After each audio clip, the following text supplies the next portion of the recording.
안녕하세요. 명절 잘 세시고요. 이제 명절도 샜고 좋은 일도 없네. 자, 그럼 276쪽 나갈 차례죠, 오늘. 중개 보수 나갈 차례입니다.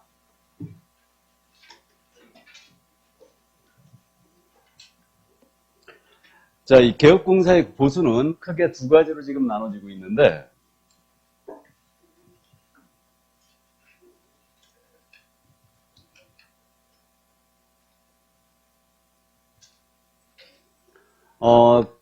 중개 보수가 있고 실비가 있습니다. 중개 보수는 중개 업무에 대한 대가예요. 실비는 비용을 보상해 주는 겁니다. 그래서 둘이 성격을 전혀 달리하기 때문에 중개 보수 외에 실비를 받았다 하여 보수 초과는 절대 아닙니다. 자, 그럼 먼저 중개 보수 관련해서 중개 보수 청구권이 지금 등장하고 있거든요. 그 교재 276쪽의 맨 밑에 법조문이 실려 있죠. 요거 잠깐 읽어드립니다. 법제 32조 제1항. 개업공사는 중개 업무에 관하여 중개 의뢰인으로부터 소정의 보수를 받는다. 다만 개업 공인교사의 고의 또는 과실로 인하여 중개 의뢰인 간의 거래 행위가 무효, 취소 또는 해제된 경우에는 그러하지 아니하다. 개공의 과실로 계약이 깨졌어요. 보수를 못 받는다는 얘기죠. 자, 다음에 영제 27조 2 중개보수의 지급 시기가 나와 있으니까 바로 읽어드립니다. 법제 32조 제3항에 따른 중개보수의 지급 시기는 개업공사와 중개의뢰인 간의 약정에 따르되 약정이 없을 때는 중개사 상물의 거래대금 지급이 완료된 날로 한다. 밑줄이에요. 거래대금 지급이 완료된 날. 그럼 약정에 따르되 지급 시기는 약정이 없다면 잔금시로 가고 있다는 얘기죠. 자, 그러면 이제 중개보수 청구권을 보겠습니다. 옆에 페이지. 중개보수를 달라고 할 수 있는 권리예요. 이게 바로 중개보수 청구권입니다. 그럼 이 토지를 갑이 갖고 있는데 갑이 토지를 A한테 팔아달라고 중개 의뢰한 날짜는 2월 7일이었습니다. 을이 A한테 토지를 구해달라고 의뢰한 날짜는 2월 10일이었어요. 둘 사이에 토지에 대한 매매 계약이 성사가 됐는데 2월 15일 날 계약이 체결됐어요. 잔금은 언제 치기로 했냐면 3월 15일 날 잔금을 치기로 했습니다. 자, 그러면 이 개공 A의 중개로 말미암아 갑을 간의 거래가 성사가 된 거예요. 그럼 보수를 받을 수 있는 권리, 이게 중개 보수 청구권이거든요. 갑에 대하여 언제 발생되고 이게 언제 행사되는지 따져보자 이거예요. 자, 갑에 대하여 보수 청구권은 2월 7일 날 발생이 됐다. 아니다. 계약 체결일인 2월 15일 날 발생이 됐다. 아니다. 잔금일인 3월 15일 날 발생이 됐다. 1번, 2번, 3번이에요. 1, 2, 3번 중에 몇 번? 예? 3번, 2번, 1번. 자, 보겠습니다. 그럼 답을. 자, 중개보수 청구권이라는 것은 발생이 중개계약 시에 발생이 됩니다. 그럼 중개계약은 언제예요? 2월 7일. 이때 발생이 돼요. 의뢰받을 때. 의뢰대에서는 2월 10일 날 발생됩니다. 이때. 그래서 이 2월 15일 날 계약 체결 시점, 이걸 보신 분은요. 제가 앞에서 중개 완성 시점을 자꾸 물어봤죠. 중개 완성되는 시점이 언제예요? 셋 중에. 2월 15일이죠. 계약이 체결되면 중개가 완성됐다고 그랬어요. 그럼 이론적으로 생각을 해보면 중개 완성이 이때 됐으니까 이때 보수를 받을 수 있는 시점 아니에요? 맞죠? 그러니까 2월 15일을 보시면은 이 보수 청구권의 행사 시점을 보신 거예요. 이거.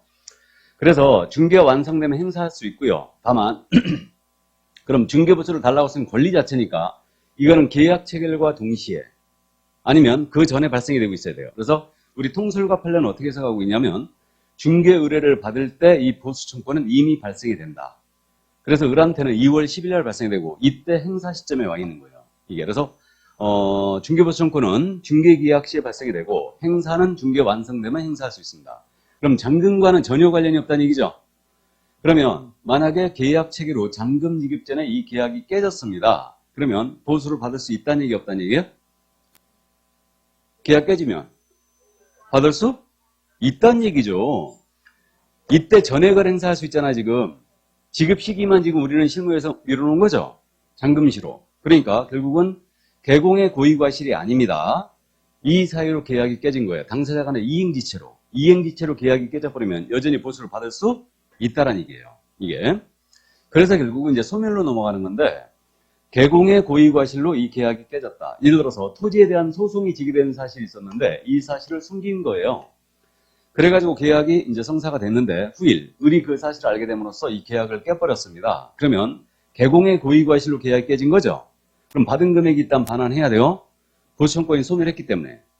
그럼 못 받은 금액이 있다면 소멸했으니까 더 이상 받을 수 없게 됩니다. 해서 당사자 간의 이행지체였다. 개공의 고의과실이 아니었어요. 이런 사이로 계약이 해제가 됐다.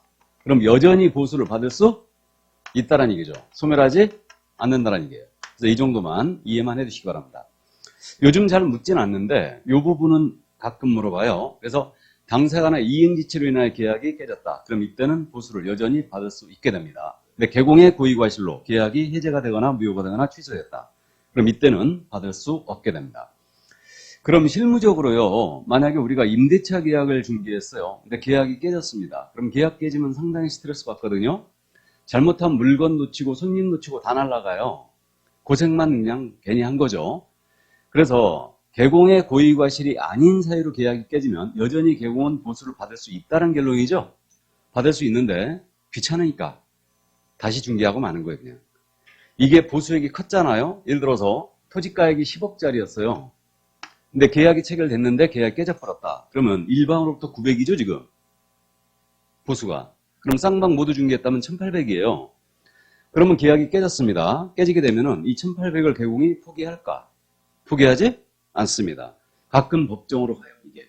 법정으로 가면, 판사의 재량껏 중개보수를 판단하는데, 개공의 기여도에 따라서 판단해요. 그래가지고, 한 절반 정도는 지급해라. 하고 이제 판단이 나갑니다. 그래서, 일단 여기까지고, 실무적으로 이제 계약서를 썼는데 계약이 깨졌다. 그럼 여전히 개공의 고의과실이 아니라면 받을 수 있다는 얘기가 된 겁니다. 이게. 자, 그래서 보수청권 발생, 행사, 시점으로 나눠서 정확하게 이제 이해만 해 두시기 바랍니다. 여기까지. 자, 그래서 보수청권에 대한 내용을 이제 전부 다 봤어요. 그러면 넘어갈까요? 보수청권 그래갖고 엄청 설명이 많이 되어 있습니다. 지금 277쪽부터 설명이 많이 되어 있죠? 예, 그래서 시간이 매우 남는 분들은 한번 천천히 나중에 읽어보시고요. 자, 그럼 중개보수의 범위로 들어갑니다. 중개보수의 범위, 교재 281쪽이에요. 거기 법제 32조 제3항, 사항이 실려 있거든요. 잠깐 읽어야 됩니다. 제1항에 따른 보수의 지급 시기는 대통령령으로 정한다. 그래 우리가 읽어봤고요. 사항을 봅니다. 32조 제4항, 지금 281쪽 보고 있어요. 주택의 동그라미죠. 부속 토지를 포함한다. 이하 2항에서 같다. 주택의 중개에 대한 보수와 제2항에 따른 실비의 한도 등에 필요한 사항은 국토교통부령으로 정하는 범위 안에서 특별시, 광역시, 도 또는 특별자치도, 이하 시도로 한다. 시도의 밑줄을 긋고요. 시도의 조례로 정하고, 이것도 밑줄이에요. 주택 외의 중개사물에 대한 중개에 대한 보수는 주택 외의 동그라미입니다. 주택 외. 중개사물의 중개에 대한 보수는 국토교통부령으로 정한다. 국토교통부령으로 정한다의 밑줄이에요. 자, 그럼 넘어갑니다. 책을 넘겨놓고 이제 칠판을 보십니다. 그럼 우리가 중개보수 한도, 이 범위를 절대 초과해 받아서 안 되는 겁니다. 그래서 중개보수의 한도 규정을 지금 읽어봤는데 물건이 주택이냐, 주택이 아니냐로 구분했죠, 지금. 둘로 나눴어요, 크게. 그래서 물건이 주택인 경우와 주택이 아닌 경우로 나눴고요. 주택에 대한 중개보수는 어떻게 정한다고 그러냐면 국토교통부령으로 정하는 범위 안에서 세부 내용은 시도조례로 정한다 그랬어요.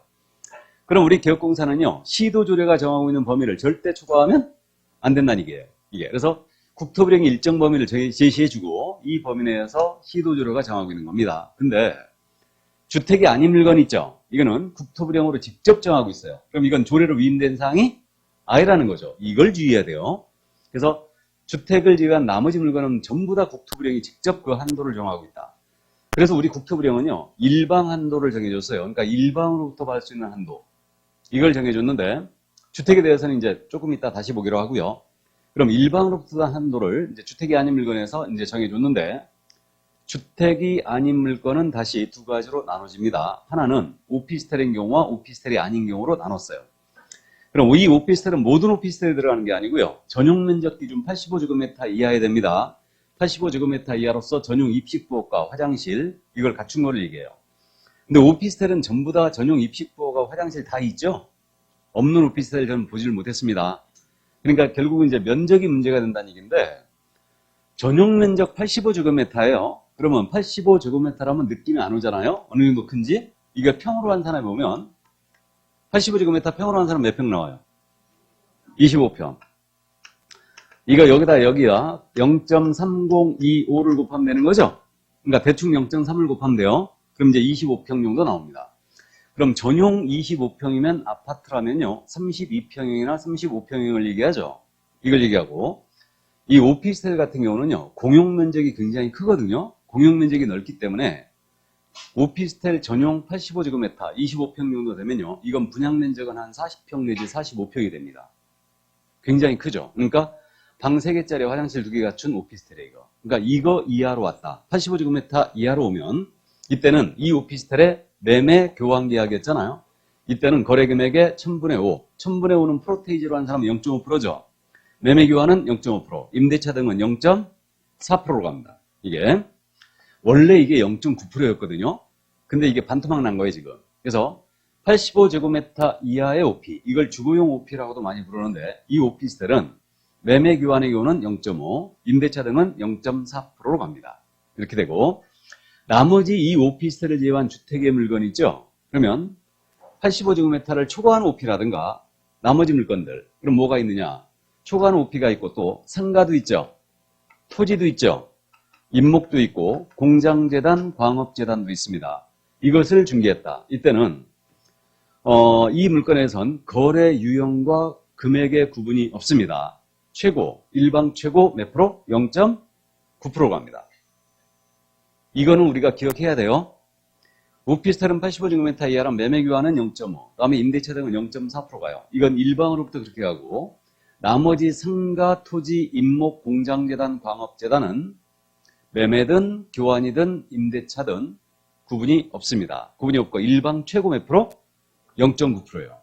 그럼 상가 임대차를 쌍방 모두를 중개했다. 쌍방 모두를 중개한 경우는 우리가 실무에서 양타 친다고 그러죠? 양타를 쳤잖아요. 그러면 쌍방 모두를 중개했다면 거래 금액의 1.8%까지 받을 수 있는 거죠? 맞습니까? 이렇게 돼요. 그래서 우리 한도치가 이렇게 돼 있고 최저 한도는 있는 것 같아 없는 것 같아요? 최저 한도 없죠. 최고 한도 체계예요. 그러니까 이 범위 내에서 의뢰인과 협의한 금액을 받아라 이랬죠. 그러면 우리가 중개보수 한도액표를 게시를 해야 되지 않습니까? 게시해야 되죠. 게시할 때 주택에 대해서는 국토부령이 정하는 범위에서 시도조례가 세부 내용을 다시 정하니까 시도조례가 정하고 있는 그 범위를 게시해 줘야 되고 주택이 아닌 물건은 국토부령이 직접 정하고 있으니까 이 주택이 아닌 물건은 이 범위 내에서 자기가 받을 한도를 직접 이 보수표에다가 표시하래요. 명시하래요. 자기가 받을 한도를 직접 명시하여 게시를 해주고 이 게시된 유효를 초과해 받아서는 안 된다 그랬어요. 근데 중개사무소 갔을 때 말이에요. 나는 상가 임대차에 대해서는 0.7%만 받겠다. 이렇게 게시하는 개공 본 적 있어요? 없어요? 없죠. 다 0.9% 게시해놨지. 0.7% 게시했다. 괜히 0.8% 받았잖아요. 바로 보수 초과입니다. 그래서 주택이 아닌 물건은 국토부령이 이렇게 정해주고 그 범위 내에서 개공이 직접 정해라 이거예요. 예. 자, 그래서 여기까지 이 한도 정하는 방법을 이해를 꼭 해두셔야 됩니다. 그래서 주택과 주택으로 나눴고 주택 외는 다시 OP와 오피스텔 아닌 경우로 나눴습니다.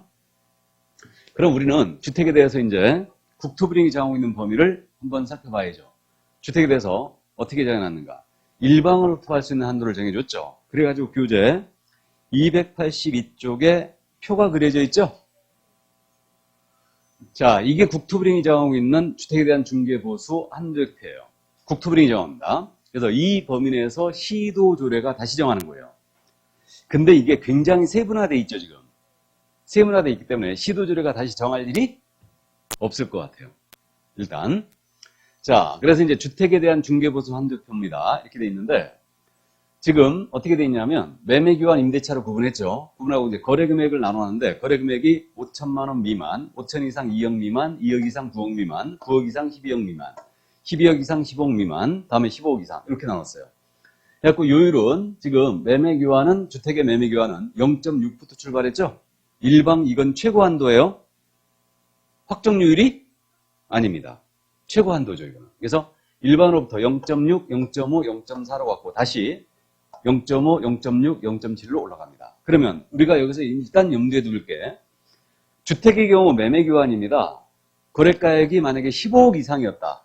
그러면 최고율이 몇 프로예요? 0.7%예요. 그러면 임대차의 경우도 15억 이상이었다. 주택이 임대차의 경우도 15억 이상이면 최고율이 몇 프로? 0.6%예요. 이게 매매보다는 0.1%가 낮죠? 그러니까 이 정도는 기억을 꼭 해주세요. 그럼 주택은 지금 최고 받을 수 있는 게 0.7%네요? 맞죠? 임대차 등은 최고 받을 수 있는 게 0.6%. 원래 이게 0.9, 0.8이었어요. 자, 그래갖고 이렇게 돼 있는데, 그러면 이게 국토부령이 정하는 사항이니까 한 번쯤 우리가 숫자를 기억을 해두는데, 국토부령이 정하는 사항은 암기해야 됩니다, 원래.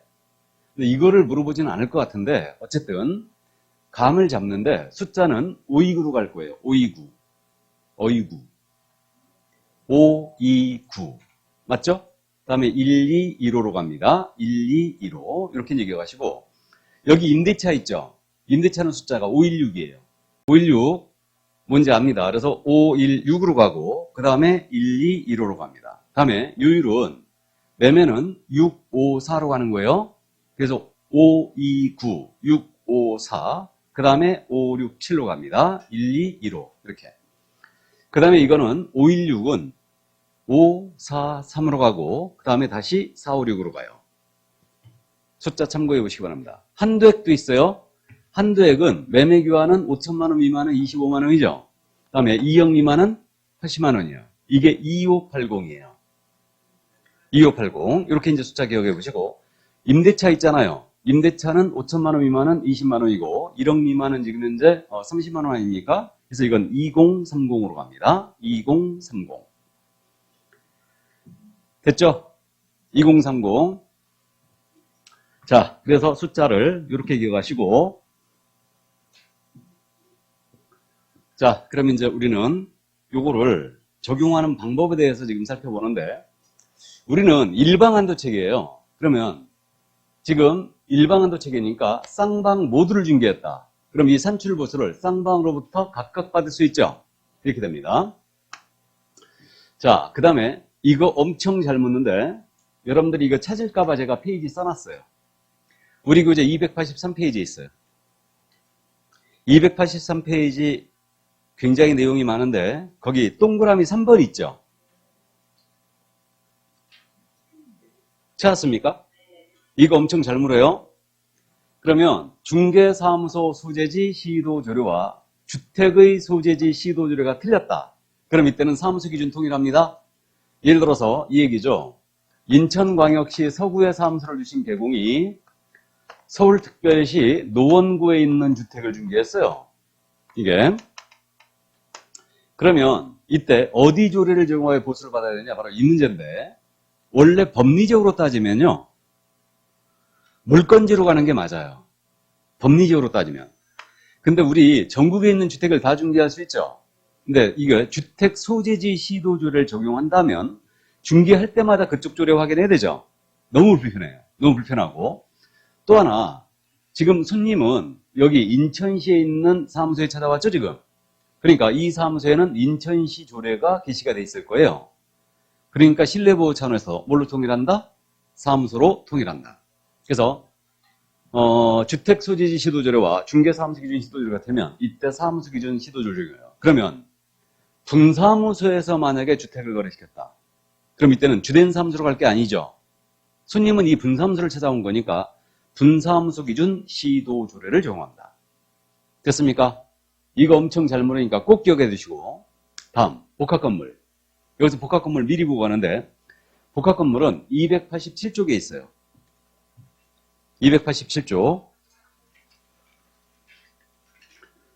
거기 그저 287쪽에 겸용건축물이라고 돼 있죠? 맨 밑에. 찾았어요? 280쪽에 이 부분입니다. 이것도 엄청 잘 묻는데, 복합 건물이죠, 이게. 극단적인 예를 들겠습니다. 2층짜리 건물이었는데 1층은 상가였어요. 2층은 주택이었습니다. 이게 만약에 구분 건물이었잖아요. 그럼 이제 우리는 구분 건물이 뭔고 단독 건물이 뭔지는 알죠? 구분 건물은 이 주택 등기 따로 나와 있고 상가도 등기 따로 나와 있다는 얘기죠. 이걸 구분 건물이라고 해요. 그럼 이 물건이 주인은 한 분인데 구분 건물이었다. 그럼 계약서를 쓸 때 따로따로 써줘야 됩니다. 그래야 권리증 만들 때도 편하고요. 양도소득 신고할 때도 편합니다. 취득세 낼 때도 편하죠. 그래서 구분 건물이라면 계약서를 각각 써주는 게 좋아요. 이게. 근데 이게 하나의 건물이었어요. 단독 건물이었습니다. 이 건물을 실무에서 이건 뭐라고 그러냐면 이걸 통건물이라고 해요. 통건물이라고 합니다. 이 건물 구분 건물인 것 같아요? 통건물인 것 같아요? 구분 건물이지. 구분 건물이에요. 당연히 구분 건물이지. 이거. 이렇게 큰 걸 통건물로 갖고 있으면 이거 적어도 200억 넘을 텐데. 그죠? 안 되려나? 안 됩니까? 이 정도면은 200억 넘을 거예요. 이 정도면은. 내가 너무 많이 봤나? 서울이라면 이거 500억 넘죠. 서울이라면 500억 넘죠. 이거. 자, 그래서 어쨌든 좋아요. 그러면 이게 하나의 건물이었다. 그럼 이때는 이제 주택 유일체계가 틀리고 상가 유일체계가 틀리죠. 그럼 이때는 보수를 어떻게 받아야 되냐? 이 보수를 이렇게 받으라고 했습니다. 주택의 면적을 기준으로 했어요. 그래가지고 이 주택의 면적이 2분의 1 이상이었지 않습니까? 2분의 1 이상이면 전체에 대하여 주택을 받아라 이랬어요. 왜 주택을 기준했는지 잘 모르겠어요, 이거는. 그래서 이제 주된 용도로 가라는 뜻인 것 같은데, 주택의 면적이 2분의 1 이상이라면 전체에 대하여 뭘로 간다? 주택. 우리가 있잖아요. 이상이냐, 미만이냐, 초과냐, 이하냐. 이 부분을 주의할 필요는 없거든요. 여기선 주의해야 돼요. 그럼 2분의 1 이상이라고 그랬죠, 지금? 그럼 이때는 주택으로 가고, 2분의 1 미만이었다. 미만이라면 이때는 뭐로 간다? 주택 외로 가요. 이렇게 하는데, 그럼 이렇게 기억하면 되겠네요. 주택이 50제곱미터였고, 상가의 면적도 50제곱미터였습니다. 둘이 면적이 같았어요. 같다면 뭘로 가라는 얘기예요? 주택으로. 2분의 1 이상이라고 그랬으니까. 면적이 둘이 같다면 주택으로 합니다. 이해하셨죠? 자, 그래서 겸용건물. 그래서 복합건물은 이렇게 적용한다는 거. 주택을 기준해서 2분의 1 이상이라면 주택으로 한다. 이 점 기억해 두시고. 자, 그 다음에 이제 요거는 제가 우리 교재에 못 찾았어요, 지금. 참고해 두시는데, 부가가치세 있죠? 우리 간이과세가 있고 일반과세가 있다고 그랬죠? 우리 처음에 개설 등록을 할 때는 간이과세로 등록하는 거죠? 그러면 나중에 매출액이 얼마를 넘어서면 일반과세로 돈다고요? 8천만 원. 매출액이 8천만 원 넘어서면 일반과세로 돌아요. 그럼 일반과세로 돌게 되면 가장 큰 그 세금 내야 될 게 뭐라고요? 부가세죠. 부가치세. 부가치세를 신고해야 돼요. 그러면 중개보수가 만약에 300만 원 나왔어요. 내가 일반과세자였다. 그러면 30만 원 더 받아야 되죠? 그래갖고 이거 신고해 줘야 돼요. 이게. 그러니까 부가치세는 이 보수 한도에 포함된 거다? 별도다? 별도로 갑니다. 부가세는 별도로 가요. 이렇게 되고요. 자, 그 다음에 이제 마지막으로 요거는 284쪽에 있어요. 다시 앞으로 가서.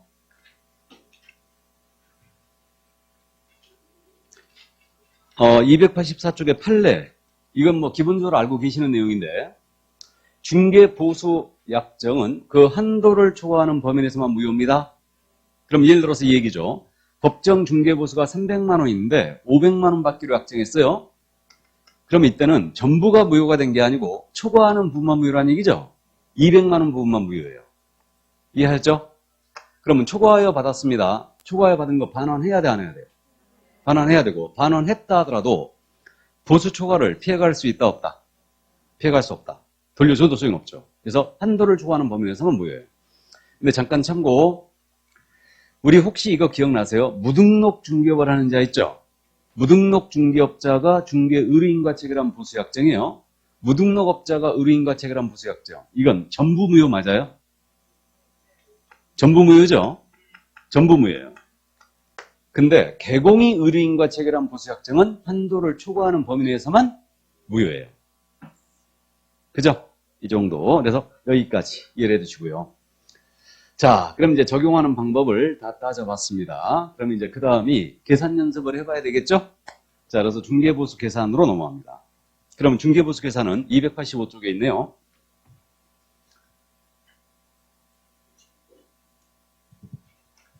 보수입직입 시기는 말씀드렸고. 자, 그러면 이제 계산 연습을 해보는데 중개보수 계산식은 당연히 거래 금액에다가 중개보수율을 곱하겠죠. 그럼 이제 산출액이 나와요. 산출액이 나오고 주택의 경우는 2580, 2030이라는 한도액이 있었죠. 그럼 한도액과 비교하여 항상 적용액 받는 겁니다. 그럼 산출액이 더 컸다. 그럼 한도액 받아야 되고 한도액이 더 컸다. 그럼 산출액 받아야 되고 둘이 같으면 아무거나 받으면 됩니다. 이때 거래 금액을 무엇으로 할 거냐? 이것은 이제 거래 유형에 따라 달라지는 얘기죠. 거래 유형이 매매였어요.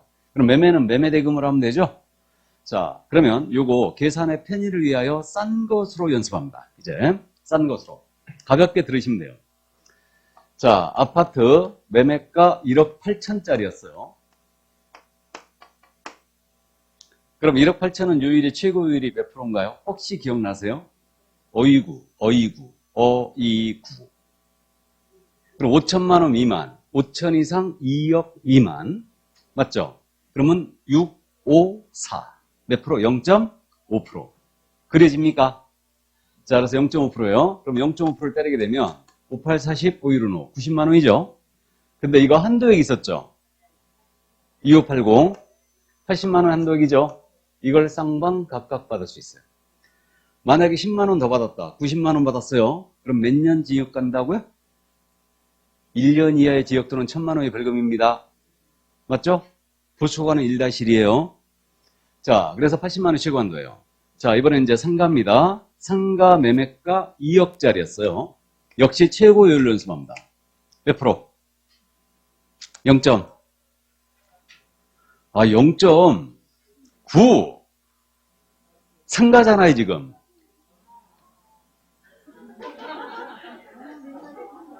상가죠, 지금. 상가니까 주택 보수표를 제공할 일이 없어요. 상가 토지 입광공 모두 일방 최고 몇 프로? 0.9%. 그럼 0.9입니다. 2918. 180만 원이죠? 예. 열심히 생각하느라 애썼습니다. 180만 원 쌍방 각각할 수 있어요. 그러면 양타를 쳤다면 360이 되는 거죠? 예. 월세는 나오네. 맞죠? 그러니까 상가가 짭짤해요. 이게. 자, 그 다음 이제 오피스텔 갑니다. 오피스텔. 85제곱미터 이하의 오피를 연습하는데 매매가 2억짜리였어요. 자, 오피스텔 0.4예요, 5예요? 0.5다. 오피스텔 85제곱미터 이하짜리는 매매 교환은 0.5%죠. 임대차 등은 0.4%. 그러면 0.5%예요. 그럼 250, 100만 원이죠. 이걸 쌍방 각각 받을 수 있다. 근데요, 이 오피스텔을 주거용으로 쓰는 거예요. 주거용으로. 그럼 주거용으로 쓴다면 이거 주택을 적용합니까? 오피 적용합니까? 그래도 오피 적용하는 거예요. 이거를 세법하고 헷갈리면 안 되는데 세법은 실질과세 원칙이에요. 세법은 실질과세라고 그래갖고 실제로 쓰는 용도로 이거 세금을 매긴다는 얘기죠. 그러면 세금을 매길 때는 실질과세의 원칙이기 때문에 그때는 대장상 용도와 관계없이 주택으로 쓰면 주택으로 가는 거예요. 이거는. 근데 우리는 그렇게 안 합니다. 중개보수는 무조건 대장상 용도로 간다. 다시 중개보수는 무조건 뭐로 간다고요? 대장상 용도로 간다. 그러면 오피스텔을 주거용으로 쓴다 하더라도 주택을 보수를 적용할 게 아니고 오피를 적용하는 거예요. 아셨죠? 그 점 이해하시고. 그럼 확인 설명을 썼을 때도 오피 비주거용 건축물 서식을 써야 돼요. 실무에서 주거용으로 많이 쓰고 있는데 이거는 주거용으로 써도 위법은 아니에요. 일단. 근데 보수 받을 때는 반드시 오피로 받아줘야 돼요. 아셨죠? 그리고 우리 복합 건물 있죠? 복합 건물 우리 연습을 했는데 복합 건물인 경우도 대장상 용도로 가는 거지 실제 사용 용도로 가는 것이 아니에요. 이해하셨죠? 근데 실제 사용 용도로 가는 게 맞지 원래. 그렇게 해야 맞아요. 원래. 근데 어쨌든 좋습니다. 우리는 시험에 대비하는 거니까 일단 매매 문제 없죠? 여기고 나 이제 점유계정을 연습합니다. 우리 민법 시간에 점유계정 들어봤어요 이제? 좋습니다. 뭐 안 들어봐서 상관없어요. 자, 갑과 을 간에 아파트에 대한 매매를 합니다. 이 계약을 중개했어요. 근데 이와 동시에 임대차 계약도 중개했어요. 을을 임대인으로 갑을 임차인으로는 임대차 계약까지 소개했다. 그럼 갑이 을한테 아파트를 팔고 임차인으로 주저앉은 거죠? 이걸 점유계정이라 한다. 아파트를 팔고 임차인으로 주저앉은 거예요. 망했다는 얘기죠? 망했다는 얘기 아니에요, 이거. 팔고 임차인으로 주저앉은 거예요, 지금. 그럼 이걸 이제 점유계정이라는데, 이때는 매매계약서, 임대차 계약서 따로 써주거든요? 따로 써주는데, 그럼에도 불구하고 보수는 뭘로만 받아야 되냐? 매매만 받아야 됩니다. 임대차 따로 받으면 안 돼요. 매매만 적용합니다. 왜 그래야 되는지는 저도 몰라요. 이거는 논리적으로 설명이 안 되는 부분이죠. 어쨌든. 그러면 세 가지를 다 충족해야 됩니다. 동일 중개대상물이어야 돼요. 동일 당사자여야 됩니다. 동일 기회여야 됩니다. 아, 괜히 한자 썼네, 이거. 아. 동일 기회에 매매를 포함한 그 외의 거래에 함께 했다. 그럼 이때는 뭐만 적용한다? 매매만 적용한다. 그러니까 세 가지를 다 충족해야 돼요. 동일 물건, 동일 당사자, 동일 기회에 매매를 포함한 그 외의 거래에 함께 했다. 그럼 이때 뭐만 적용한다? 매매만 적용한다. 근데 실무적으로 이렇게 점유계정은 만나기가 쉽지 않아요. 이 경우가 더 많겠죠. 갑과 을 간에 매매를 중개합니다. 임대차 계약은 병고하는 거예요.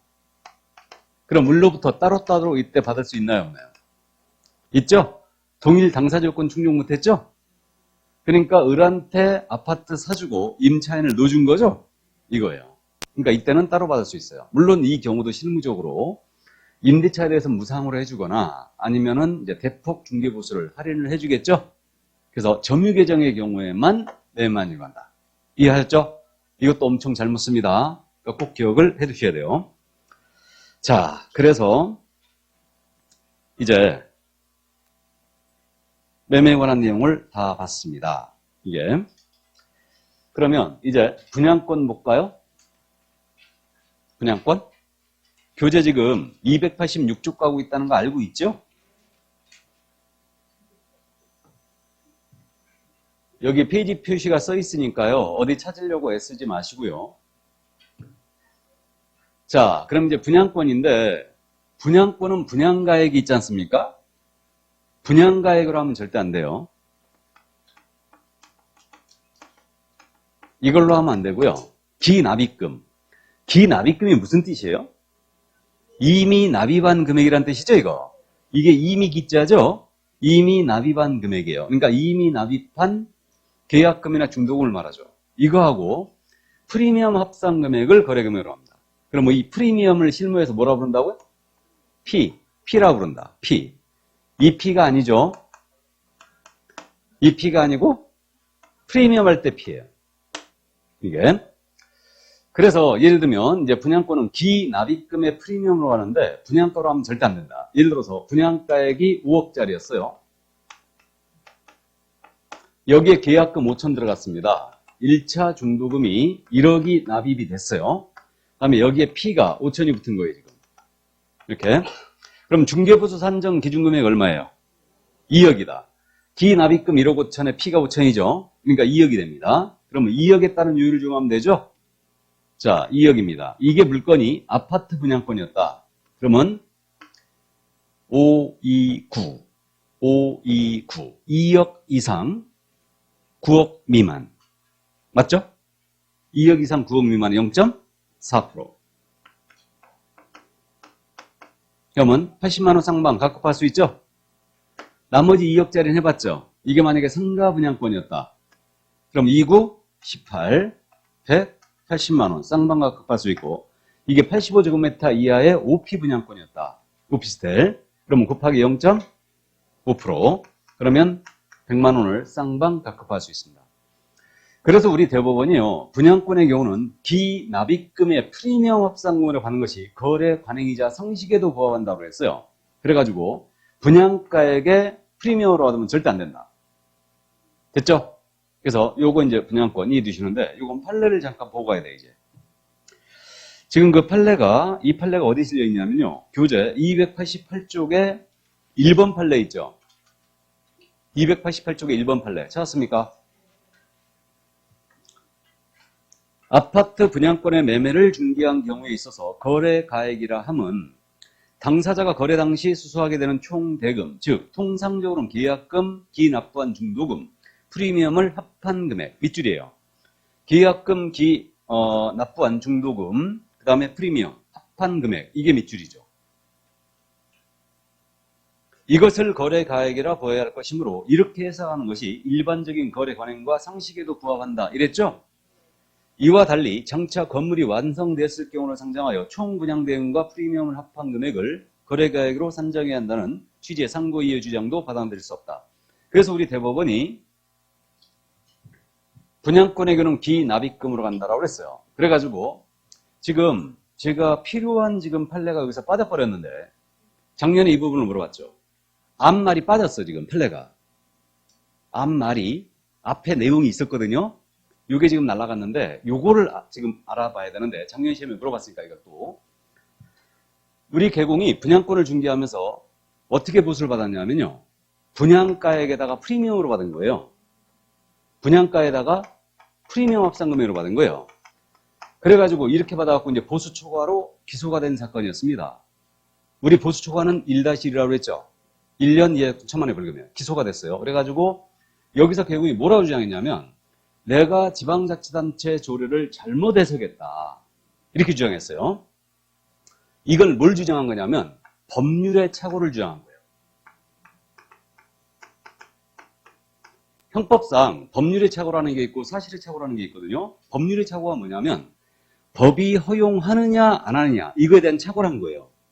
법이 허용하느냐 안 하느냐 이거에 대한 착오라는 게 법률의 착오라고 해요. 그럼 형법이 어떻게 되냐면 법률의 착오로 한 경우에 정당한 사유가 있는 때는 벌하지 아니한다 그랬어요. 그럼 일반인이 만약에 중개보수 조례에 대한 법률의 착오를 했어요. 그럼 이건 정당한 사유가 있을 가능성이 크죠. 근데 개공이 중개보수 산정에 관한 지방자치단체 조례를 잘못 해석했다. 이건 법률의 착오로 인정하지 않았어요. 그 말을 써놓으세요 지금. 거기 여백에다가 그 판례 1번 판례 여백에다가 법률의 착오에 해당하지 않음이라고 메모해 놓으세요. 법률의 착오에 해당하지 않음.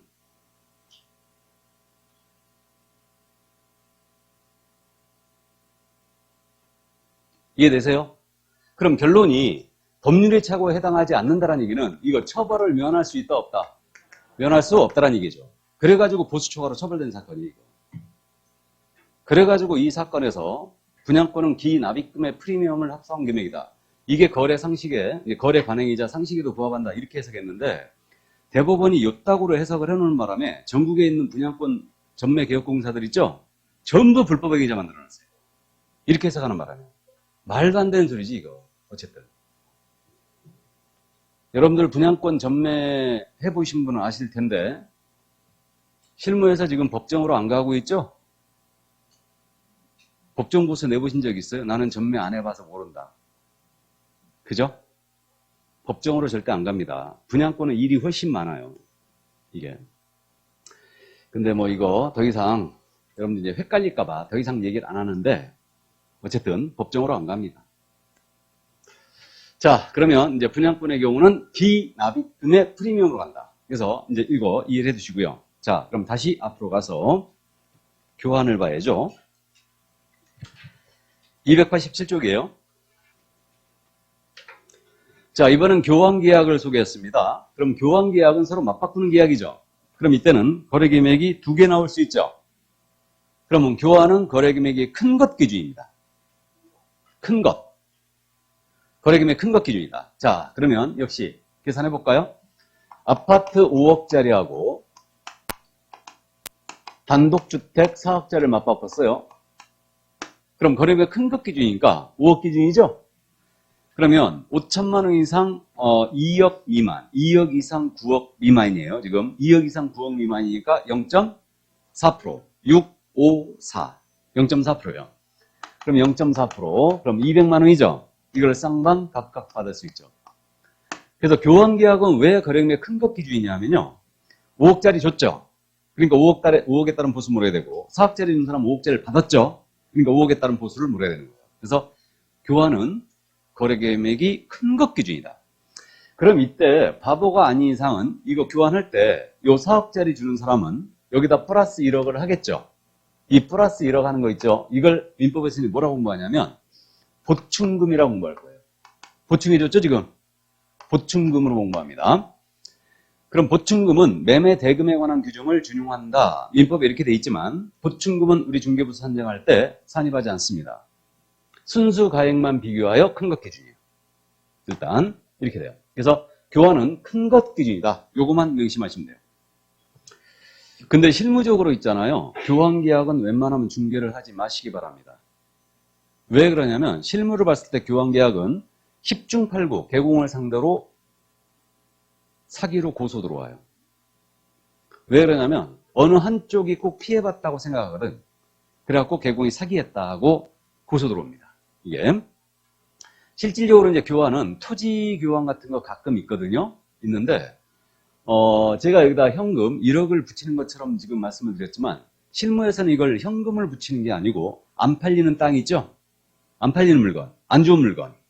그러니까 저기 산꼭대기 땅이라든가 자갈밭 이런 것들을 같이 끼워넣기 하는 거예요. 그래서 서로 막 교환해버리는 겁니다. 또는 맹지, 전혀 쓸모없다. 도로로 편입된 도시, 뭐 이런 데들. 그래가지고 막 교환하기 때문에 사기가 횡행하니까 웬만하면 교환계약은 중개를 자제하시기 바랍니다. 아셨죠? 그러니까 손님하고 싸워갖고 이길 자신 있으면 교환계약을 중개하고 누가 교환계약서 써달라고 하면 가서 법무사한테 쓰라 해라 그냥. 그리고 중개를 자제하시기 바랍니다. 아셨죠? 자, 그래서 교환은 큰 것 기준이다. 이 정도 이해하시고. 자, 그럼 이제 내려갑니다. 임대차가 지금 나왔는데 이 임대차의 경우 월세가 없는 것을 우리는 전세라고 부르죠. 그럼 전세는 전세금으로 하면 되죠? 전세는 전세금으로 하면 돼요. 자, 그러면 전세 역시 싼 것으로 연습합니다. 아파트 전세 8천짜리였어요. 8천짜리. 그럼 이것은 516이었죠. 1억 이상, 5천 이상 1억 미만. 그러면 543이니까 0.4%. 그죠? 0.4%. 그럼 48, 32. 32만 원이 계산되는데 이거 한도액 있죠? 2030. 그죠? 그러면 1억 미만은 30만 원입니다. 그럼 한도액이 30만 원이죠. 이걸 쌍방 각급할 수 있어요. 만약에 32만 원 받아버리면 2만 원 더 받았죠 지금? 그럼 몇 년 징역 간다고요? 1년 징역 갑니다. 자, 그 다음에 상가 전세 8천짜리로 합니다. 상가 전세 8천짜리 곱하기 0.9%. 그럼 8, 9, 72, 72만 원 쌍방 각급할 수 있죠? 그 다음에 85제곱미터 이하의 오피스텔이었어요. 역시 전세 8천짜리였습니다. 그럼 곱하기 0.5에 4에 4. 85제곱미터 이하의 오피는 임대차 등은 0.4%였죠? 매매교환이 0.5%고 이 오피스를 꼭 기억하고 있어야 됩니다. 0.4%. 그럼 32만 원을 쌍방 각각 받을 수 있습니다. 됐죠? 자, 그래서 요거 전세 문제 없네요. 문제는 임대차예요. 문제는 임대차. 그럼 임대차는 거래금을 어떻게 삼아야 되느냐? 임대차의 경우는 보증금 더하기 월세 곱하기 100으로 합니다. 보증금 더하기 월세 곱하기 100으로 한다. 그러면 예를 들어 임대차인데 보증금이 만약에 5천만 원이었어요. 월세가 30만 원 있었다. 그럼 거래금액이 어떻게 나오냐면 5천 더하기 월세 30만 원 곱하기 100이란 얘기죠? 그럼 총 거래대금 얼마 나와요? 8천 나오죠? 8천 나옵니다. 계산해봤죠? 8천. 이게 아파트였다면 30만 원. 그 다음에 이게 상가였다면 72만 원. 그리고 이게 OP였다. 85제곱미터 이게 OP였다면 32만 원이 나옵니다. 이렇게. 그래서 임대차는 보증금 더하기 월세에다 곱하기 100을 하지 않습니까? 그럼 이 100이 어디서 등장한 거냐? 이 100이. 이게 지금은 그렇게 하면 안 되는데, 우리 예전에 있잖아요. 보증금을 월세로 전환을 시킬 때, 이때 월 일부 이자를 쳤었어요. 월 일부. 월 일부는 1%를 얘기하는 거죠? 그래갖고 내가 전세 8천짜리 들어가려고 그랬는데 보증금이 5천밖에 없는 거예요. 그럼 3천만 원 월세로 전환시키잖아요. 전환시킬 때 3천만 원에 대한 월 일부 이자가 얼마예요? 30만 원이잖아요. 그죠? 다시 곱하기 100급 버리면 3천 되죠? 여기서 유래된 거예요. 이게. 그래갖고 곱하기 100이 거기서 등장한 겁니다. 월 일부는 1%니까 연리로 따지면 12%죠? 절대 지금은 12% 전환시키면 안 됩니다. 근데 나중에 주임법 할 때 공부해요. 주택임대차보호부에서 공부하는데 그거를 여기다 반영해 준 거예요. 근데 이렇게 바뀐 것이 2006년도부터 바뀌었어요. 이게. 이전에는 어떻게 돼 있었냐면 이 부분이 계약기간 월수였죠. 계약기간 월수. 이게. 그러면 주택임대차라면 여기에 통상 24가 곱해졌겠죠. 상가임대차라면 통상 12가 곱해졌어요. 근데 이게 2006년도부터 100으로 바뀐 거예요.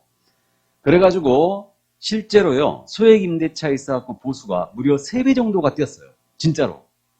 그래갖고 3배 정도가 올라가지고 보수 너무 비싸졌다 그래갖고 소액임차인을 보호하기 위해서 임대차는 대원칙이 보증금 더하기 월세 곱하기 100으로 하는데 이렇게 계산한 금액이 만약에 5천만 원 미만이 됐잖아요. 5천만 원 미만이 되면 이때는 보증금 더하기 월세에다 곱하기 70으로 합니다. 70%를 적용하는 게 아니에요. 월세 곱하기 70으로 합니다. 이게 적당히 내린 거예요. 70이라는 숫자는.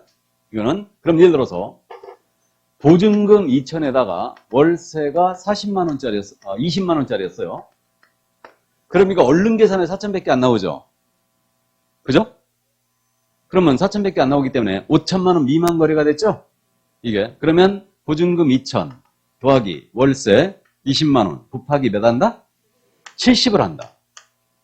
그러면 총 거래대금 얼마 나와요? 3,400만 원 나와요. 맞죠? 그러면 3,400 나왔고 이게 만약에 물건이 아파트였다. 그럼 곱하기 0.5%. 임대차는 0.5부터 시작하잖아요. 5, 4, 3, 4, 5, 6 이렇게. 그래서 0.5%. 그러면 3, 5, 15, 4, 5, 20, 17만 원이 계산됩니다. 이 물건이 만약에 상가였다. 상가 임대차였어요. 그럼 곱하기 0.9%. 그러면 30만 6천 원이 계산됩니다. 이게 만약에 85제곱미터 이하의 오피스텔이었다. 그럼 곱하기 0.4%. 그러면 13만 6천 원이 계산됩니다. 그래서요, 주의할 점은 그겁니다. 임대차는 대원칙이 보증금 더하기 월세 곱하기 100으로 하는데 이렇게 계산한 금액이 5천만 원 미만이 나왔다. 그럼 딱 5천 나오면 아니에요. 5천만 원 미만이 나오면 다시 계산해야 된다. 보증금 더하기 월세 곱하기 70으로 한다. 그래서 그 점을 명심하시고 이렇게 계산하는 방식은 주택임대차만 그렇게 한다. 다 그렇게 한다. 다 그렇게 한다. 다. 이것도 체크하면 안 돼요. 주택임대차만 그렇게 하는 거 아니고 상가임대차든 토지임대차든 오피임대차든 관계없이 5천만 원 미만이 나오면 월세 곱하기 70으로 한다. 됐습니까? 여기까지. 자, 그래서 이게 이제 중개보수 계산 연습이었는데 여담 보수 우리 아킬레스건이거든요. 우리 보수 절대 더 받지 마세요. 그래갖고 실제 사례인데 예를 들어서 무보증 월세라는 거 아시죠? 보증금 없는 월세. 그래갖고 이제 석 달치를 한꺼번에 쫙 받는다. 애한테. 나는 넉 달치를 한꺼번에 받는다. 그럼 무보증 월세 30짜리였어요. 무보증 월세 30만 원짜리. 그럼 이거 총 거래대금 얼마예요? 중개보수 산정 기준금액 3,000이에요? 2,100이에요?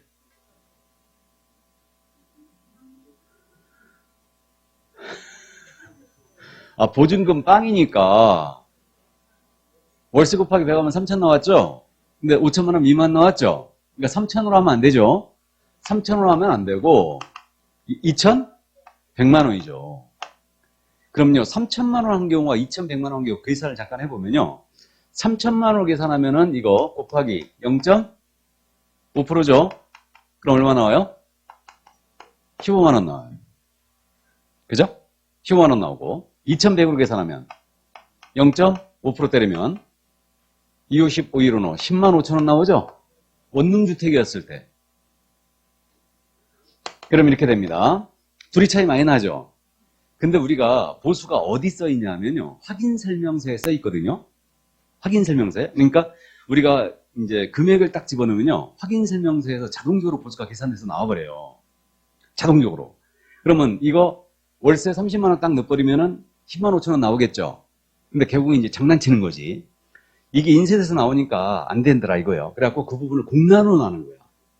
공란으로 안 나오게 할 수 있어요. 안 나오게 할 수 있습니다. 그래가지고 거기다가 이제 수기로 쓰는 거지. 설명서에다가 3천 해갖고 곱하기 0.5% 해가지고 15만 원 보수 이렇게 쓰는 거야. 얘한테 더 받으려고 이거를. 그래갖고 이제 얘한테 브리핑하는 거지. 나도 자네 같은 아들이 있거든. 이거 자네 참 내 아들 생각나서 나중에 통닭 한 마리 사 먹어. 그러니까 원래 보수가 15만 원인데 요거 통닭 한 마리 사 먹고 13만 원만 줘. 그럼 애가 환하게 웃으면서 너무너무 고맙다고 그러죠? 그죠? 아이고 고맙습니다. 그러면서 통장번호 주세요. 바로 지금 송금할게요. 그래가지고 이제 통장번호 줘. 그래갖고 송금 바로 핸드폰으로 입금했어요. 13만 원. 2주 뒤에 등록관청에서 날라왔지. 소명해라. 보수초과로 민원 들어왔다. 소명해라. 이거 실제 사례예요. 영업정지 3개월. 보수초과는 임의적 등록 취소거든요. 임취사유는 모두 업무정지 사유이기도 해요. 이거를 그래갖고 싹싹 빌면 3개월로 깎아줍니다. 원래 6개월이거든. 그래갖고 3개월 영업정지 먹었어요. 보수는 절대 더 받지 마세요. 이게 FM 들어받으시기 바랍니다. 이제 실비 가볍게 보고 잠깐 쉬죠. 이제 실비 그 289쪽인데 이 실비는 지금 종류가 두 가지가 있거든요. 그래가지고 그 우리 교재 289쪽에 32조 제2항이 실려 있는데 조문 맨 위에 개업공사는 중개의뢰로부터 제25조 제1항에 따른 중개사물의 권리관계 등의 확인 또는 제31조에 따른 계약금 등의 반환점 이행 보장에 소요된 실비를 받을 수 있다. 일어났거든요. 자, 그럼 실비의 종류가 두 가지가 있다는 얘기예요. 권리관계 등의 확인에 소요된 실비가 있고요. 계약금 등의 반환점 이행 보장에 소요된 실비가 있다. 그래서 처음 들은 부분은 꼭 명심할 게 뭐냐. 우리 법령이 얘기하는 실비라는 것은 이 두 가지만 얘기하는 거지 실제 중개 업무 활동에서 들어간 비용 이게 모두 실비다 그런 게 아니에요. 이 두 가지만 인정해요. 두 가지만. 그러면 권리관계 확인에 소요된 실비는 뭐냐면요. 우리는 확인 설명하면서 말로만 하면 안 되죠. 설명의 근거 자료를 제시해야 돼요. 그럼 근거 자료가 토지대장, 건축물대장, 등기상 증명서 등을 얘기합니다. 그럼 이거 제시하면 설명해야 되기 때문에 그거 발급받는 비용 있죠? 이 비용이 바로 권리관계 등의 확인에 소요된 실비예요. 이게 계약금 등의 반환점 이행 보장에 소요된 실비. 이건 우리가 앞에서 이제 그 설전에 공부했는데 개업공사가 자신의 명의로 계약금 등을 예치한다. 그럼 개공은 보증 설정해야 된다고 그랬죠? 그럼 예치에 대한 비용이죠, 이거. 그래서 그걸 물어주고자 하는 취지예요. 그렇다면 우리 법이 정하는 실비라는 건 이 두 가지만 딱 인정했으니까 경계가 의심스러워서 측량을 하게 됐어요. 측량비가 발생됐다. 이거 실비다 아니다? 아니다. 또 물건이 아주 안 좋아가지고 뭐 생활정보지에 전면 광고를 때렸어요. 광고료가 별도로 특별한 광고료가 발생했어요. 일반 광고료 말고 특별한 광고료가 발생했다. 이거 실비다 아니다? 실비가 아니다. 그럼 이런 거 발생되면 어떻게 하라는 얘기냐? 이거는 별도로 가라는 얘기예요. 의뢰인과 별도의 약정을 해가지고 이 비용은 별도 정산을 하자. 이렇게 가야지. 이걸 일방적으로 지출해놓고 실비로 받아버리면 안 된다는 얘기예요. 우리 명목불문하고 실비를 추가받으면 안 됩니다. 그래서 이제 그 점을 이해해 주시고. 그럼 실비의 한도는 어떻게 정하게 되어 있냐면 국토부령이 정하는 범위에서 세부 내용은 시도조례로 정합니다. 그러니까 실비도 주택처럼 시도조례로 넘어가 있어요. 그럼 국토부령이 실비의 한도를 어떻게 정했냐면 그 말이 그 말이에요. 대충 정해줬습니다. 국토부령이 정하는 실비의 한도는 어떻게 정했냐면 권리관계 확인에 소요된 실비의 한도는 권리관계 확인에 드는 비용으로 하고 계약금 등의 반환점 이행 보장에 소요된 실비의 한도는 계약금 등의 반환점 이행 보장에 드는 비용으로 한다. 그렇게 정해놨어요. 그 말이에요 그냥. 대충 정해주고 세부 내용은 뭐로 갔다? 조례로. 그래가지고 이제 우리 교재에 실비 한도 그래갖고 서울특별시 조례가 실려 있을걸요? 290쪽에 있죠? 그래가지고 거기 이게 우리 인천광역시 조례 똑같아요. 전국이 다 똑같습니다. 이거 다 똑같은데 그 권리관계 확인에 소요된 실비의 산출 내역을 보면 재증명서 공부의 발급, 열람비, 교통비, 숙박비가 왜 들어가는지 당최 모르겠는데 발급 열람 건당 대행비가 지금 얼마로 돼 있어요? 1,000원. 그죠? 그 다음에 이제 계약금 등의 반환 채무 이행 보장에 소요되는 예치 수수료, 보험 공제 가입비 이렇게 돼 있어요.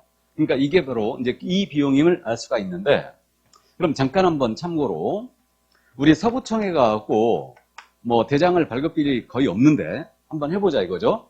서구청에 가가지고 내가 건축물 대장하고 토지 대장을 동시에 발급받는다. 가정해보자. 그러면 실비가 얼마가 나오나 한번 보자 이거예요. 그럼 일단은 건축물 대장하고 이 토지 대장 발급받으러 갈 때 교통비 들어가겠죠? 택시비로 계산하면 안 됩니다. 버스비로 계산해야죠. 그럼 버스비 한 번 갈아타는 걸로, 한 번 타는 걸로 해가지고 지금 버스비가 얼마인가요? 1250원? 카드로 했을 때 현금 내면 1300원. 좋습니다. 제가 버스를 잘 안 타봐서 1300원. 그러면 이거 왔다 갔다 하니까 2600원이죠. 자, 그럼 2600원 교통비 들어갔고 다음에 이거 건축물 대장, 토지 대장 증지대 있겠죠? 발급받을 때 증지대 700원 잡아볼까요? 600원인가 700원일 거예요, 이거. 그럼 700원 잡으면 각각 한 통씩이니까 1400원이죠? 1400원. 이렇게 됐고요. 그 다음에 대행비 있죠? 건당 대행비가 얼마? 1,000원. 건당 대행비 1,000원이잖아요, 지금. 맞죠? 여기 이제 대행비가 있어요. 그럼 대행비가 2,000원일까요? 1,000원일까요? 2,000원에 1,000원이요. 1,000원 받아야 됩니다. 2,000원 받으면 1년 이하의 징역이에요, 이거. 이거 한 건으로 봐야죠, 한 건으로. 동시에 발급받았으니까. 2,000원 받고 싶으면 한 번 갔다 오고 다시 갔다 오면 돼요. 그래서, 이렇게 이제 요거 1,000원이 됩니다. 그러면 총 얼마예요? 5,000원이죠? 이거 추접 풀어서 받아, 안 받아? 안 받습니다. 이게. 받아야 돼요? 능력 있으면 받으십시오. 스님한테 이거 달라고 하면 주겠어요? 안 주지, 절대? 거기 뭐 등기상 증명서는 당연히 열어봐야 되잖아요? 등기상 증명서 열람비는 700원. 생색은 낸다? 그런 거 갖고 생색 내지 마세요. 제발 부탁입니다.